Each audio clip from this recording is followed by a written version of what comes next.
জানাজার নামাজের শেষে সাধারণ মানুষ ব্যারিকেড ভেঙে হাদির লাশবাহী গাড়ির সামনে গিয়ে পথ অবরোধ করে রেখেছে, শুধু খুনিদেরকে যেন বিচারের আওতায় আনা হয় সেজন্য।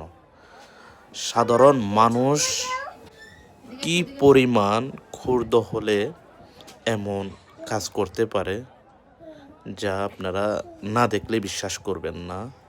পুরো গাড়ি বহরটিকে ওরা থামিয়ে দিয়েছে, যেন হাদিকে কবরে রাখার আগে যেন তার হত্যাকারী যারা তাদেরকে আইনের আওতায় এনে সঠিক বিচার করার জন্য।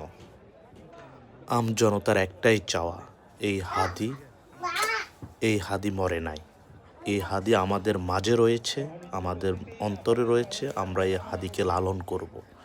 এখানে প্রত্যেকটা লোক এক একটা হাদি হয়ে এসেছে, প্রত্যেকটা জনগণ এক একটা হাদি রূপে এই সংসদ ভবনের সামনে এসেছে।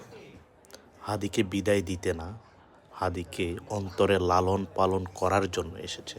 হাদির কাজগুলোকে তারা বুকে ধারণ করে এই হাদির জানাজায় অংশগ্রহণ করেছে।